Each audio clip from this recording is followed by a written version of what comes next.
Daily Devotion with Pastor Balla for June 23rd, 2024, from the book of 1 Timothy, the Principle of Contentment. Previously, we heard Paul, who highlighted the intrinsic value of godliness combined with contentment, contrasting this with the false teachers who viewed godliness as a means for personal gain.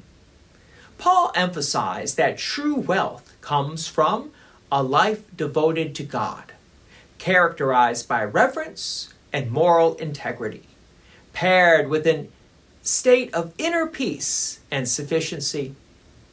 This combination leads to a profound fulfillment and spiritual richness that surpasses material possessions. Believers are encouraged to focus on spiritual growth and eternal values, recognizing that the material wealth is temporary and cannot be taken beyond this current life. So let's continue with the book of Timothy. From 1 Timothy chapter 6, verse 8. But if we have food and clothing, with these we will be content.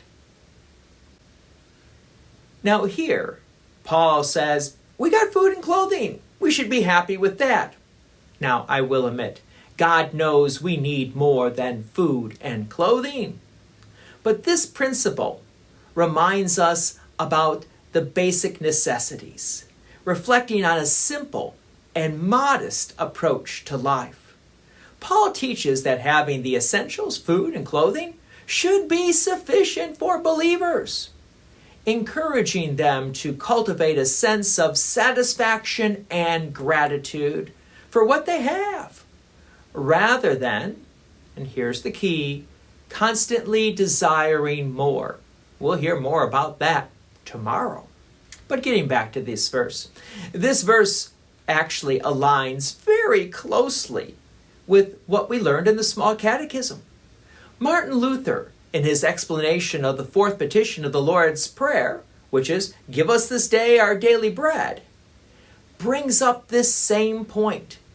And Luther reminds us that daily bread is actually more than just bread and water, so to speak, but it's everything that we need to support this body and life, including food, drink, clothing, shoes, house, home, land, animals, money, goods, a devout spouse, devout children, devout workers, devout and faithful rulers, good government, good weather, peace, health, discipline, honor, good friends, faithful neighbors, and the like. Hopefully these words sound familiar. Luther's explanation broadens the understanding of daily bread to include everything that is necessary for life and well-being, emphasizing that these provisions come from God.